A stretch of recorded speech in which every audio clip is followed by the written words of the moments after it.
Hey, what's up, y'all? It's D about to react to this video. It's titled Sabrina Carpenter Exposes Barry Keoghan. Is it Keoghan? Keoghan?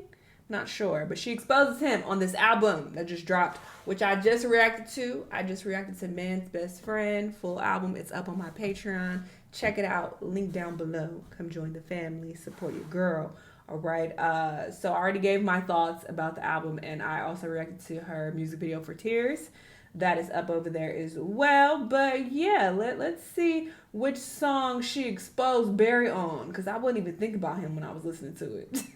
So I did not put the pieces together, but you know, they're gonna do it for us. Let's watch. You guys, we gotta talk about Sabrina Carpenter because her new album, Man's Best Friend, was just released, and we knew that there was probably going to be some songs about her breakup with Barry Keoghan, and it does seem that fans were right about that, and we're gonna get into what she had to say in these songs that has everyone talking. Sabrina Carpenter has officially dropped her brand new album, Man's Best Friend, and oh my god, before it even hit streaming, it already had everyone fighting in the comment section. From the moment the cover art hit the internet, this entire era has been one big whirlwind of backlash, speculation, and now that the album is out, we're hearing even more from fans, critics, and everyone in between. From fans speculating on lyrics possibly shading Barry Keoghan, to her deciding to throw a cemetery release party, we've got so much to talk about. Let's start with the controversy that literally lit the entire internet on fire the moment that she decided to announce that she was coming out with Man's Best Friend. She posted the album cover, and immediately she was receiving backlash as people had some pretty strong feelings about the image. There was a loud corner of the internet that thought that it was tasteless, calling it pandering to the male gaze and regressive. But while the criticism over the album cover was loud, so were the fans who came to her defense. A lot of people online were quick to point out that Sabrina has used satire and layered messaging in her visuals, and that she wasn't about to put out an album where she was bowing down to a man promoting being in the kitchen. And Sabrina seemed to respond to the conversation at the time when she started releasing alternate covers, and the caption to the second one was, "And here is a new alternate cover approved by God, available now on my website," seemingly throwing shade at the fact that people didn't really like the first one. But just when we thought the drama had peaked, Sabrina threw the actual album release party at Hollywood Forever Cemetery, which a lot of people online had something to say about, because yes, it was at a cemetery. Now, for those of you that are unfamiliar, Hollywood Forever isn't just some spooky graveyard. It's a historic landmark, and there are actually a ton of events that are put on here. Tons of iconic Hollywood figures are buried here, like Judy Garland, and even directors and producers from the golden age of film. They host movie nights there, concerts, weddings, it's a whole thing. So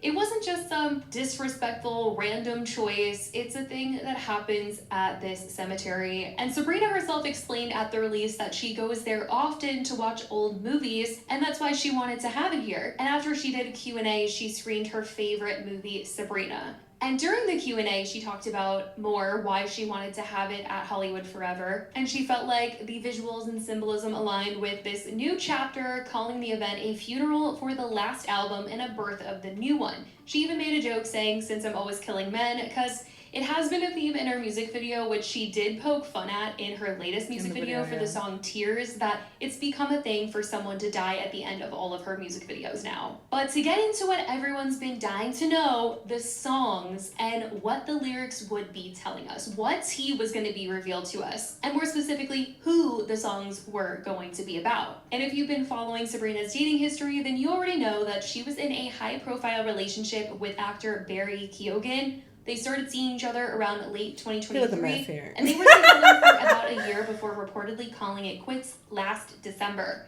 Now, Barry wasn't just a boyfriend, he was literally the star in one of her music videos. When the song Man-Child was released as a single a few months ago, fans immediately pointed fingers at Barry, but Sabrina shut that down, saying that the song was actually written before they broke up. As she wrote on Instagram, "I wrote Man-Child on a random Tuesday with Amy and Jack not too long after finishing Short and Sweet, and it ended up being the best random Tuesday of my life. Not only was it so fun to write, but the song became, to me, something I can look back on that will score the mental montage to the very confusing and fun young adult years of life." And at the time she finished Short and Sweet, her and Barry were still together, so if she finished it not too long after writing Short and Sweet, that meant that they were still together at the time. But now that the album is out, fans have been looking through the other songs to see what might actually be about him and give some answers. And ultimately, it sounded like he wasn't putting in any effort in the end of their relationship. At least that's what it sounds like she's describing in all these songs. A guy who just isn't doing enough and is making her cry because of it. And she just doesn't understand why he was doing that. In the song Tears, she sings about getting turned on by a guy doing simple tasks such as assembling a chair from IKEA. But it sounds like this guy wasn't treating her like he was supposed to, as she sings, a little respect for women can get you very, very far. Remembering how to use your phone gets me oh so hot. Considering I have feelings, I'm like, why are my clothes still on? Offering to do anything, I'm like, oh my god. I get wet at the thought of you being a responsible guy, treating me like you're supposed to. Tears run down my thighs. In the song My Man on Willpower, Sabrina sings about a guy who was once doing everything right and now she doesn't recognize this version of him who is pulling away. She sings he's clingy, he's loving, he always initiates, calling and touching, it feels like just yesterday.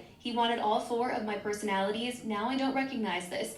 Stranger, danger, danger. There in my bed at night, wide-eyed, dreaming, pondering, scheming, what life without me be like. Can I return it, get back the version I like? This one's BS, baby. My man on his willpower is something I don't understand. He fell in love with self-restraint and now it's getting out of hand. He used to be literally obsessed with me. I'm suddenly the least sought after girl in the land. Oh, my man on his willpower is something I don't understand. He's busy, he's working, he doesn't have time for me. My pajamas not tempting him in the least. What in the effed up romantic dark comedy is this nightmare lately? And Sugar Talking, she seems to call out how this guy is saying a whole lot of nothing since he is not acting on his words, singing, put your lovin' where your mouth is. Your sugar talking isn't working tonight. Oh, put your lovin' where your mouth is. Yeah, your paragraphs. I feel like this could apply to anybody. And she already told y'all she been through some men, okay? She had her experience, on men. She went over that. And not saying it's a bad thing anyway. But, yeah, this can apply to so many different men. But maybe it is applicable to Barry. Who knows?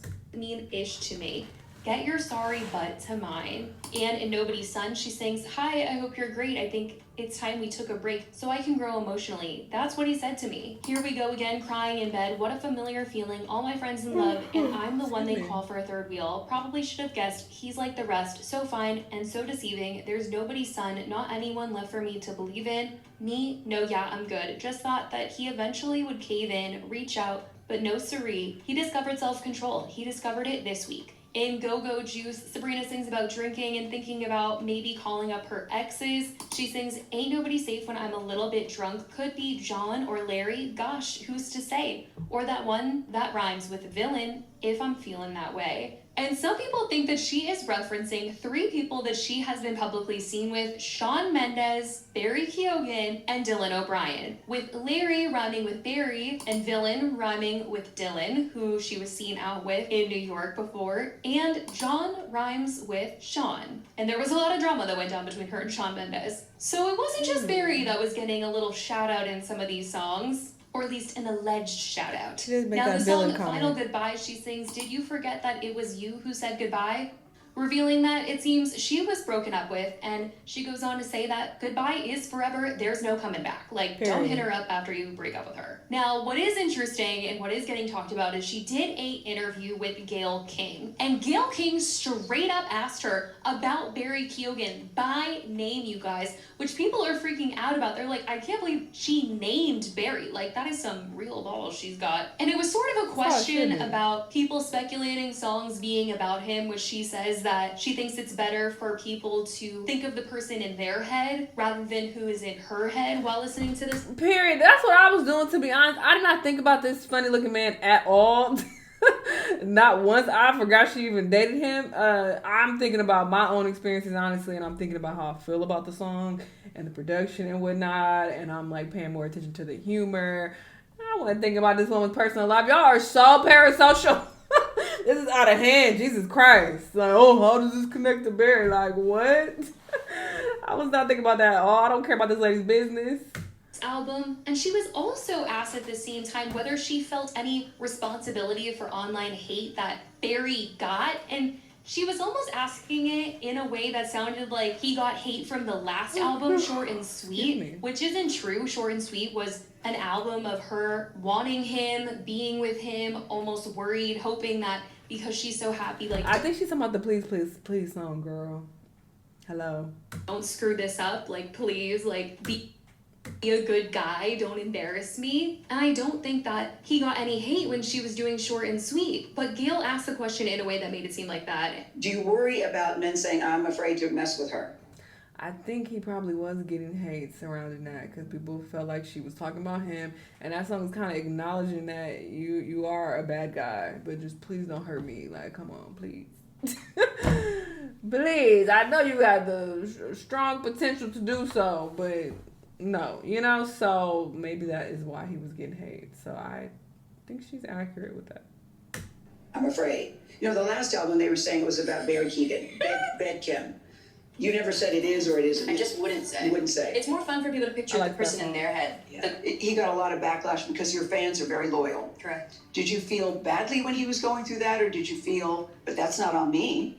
I never said it was about him. And she just kept pushing with her answer, just saying that, you know, she's pretty straightforward when she enters a relationship, that she writes songs and says that guys seem flattered to get shout outs and that there doesn't seem to be any bad blood. I don't know if she was really vibing with Gail King, because there was a point where Gail asked her about how she's doing and she was like, I'm great, like with you, but her face was telling a different story and some people noted it in the comments. In a good place right now? Today here with you, I'm in a lovely place. I feel that too. Yeah. I feel that about you too. Sabrina, Gail also goes on to say that her first album was Short and Sweet, which isn't true at all. It's literally her 6th album. So I don't know what was going on here. If she lost a little something when she went to space with Katy Perry. I'm not sure, you guys. Like, this was like one of the only interviews that Sabrina's done for this new album, and this is how it went. It was just kind of crazy. But I want to know what you guys think about everything that is being said about man's best. Let's be clear. Black people just found out about her, okay? I didn't know she existed whatsoever, all right? So, I mean, that's not a good excuse at all. Obviously, this is Gail's job. She should have did better research, but anyway. Sure, she talking about that funny looking man, I guess, but I mean, it's over. Y'all move on. Y'all who are obsessed with her and her life and what she got going on. Just, you know, listen to the songs and try to place yourself in them if you can, you know, but I know some people don't have dating experience, no shade, but so maybe that's why people are focused on what she got going on, because they don't have nothing to refer to for themselves. Oh, that makes sense. Again, no shade. I'm not trying to be funny at all, but I'm just trying to think like who would do that. And yeah, people like that I think would do that as they listen to the song, trying to, how does it relate to her life and what she got going on? Like, what? But yes, I already gave my thoughts on the music video, the songs on the album, the entire album, all of that. And yeah, said what I said over there on Patreon. Join the Patreon, support your girl, link down below. But y'all let me know what y'all think about the album though. And yeah, I'll see y'all the next time. Bye.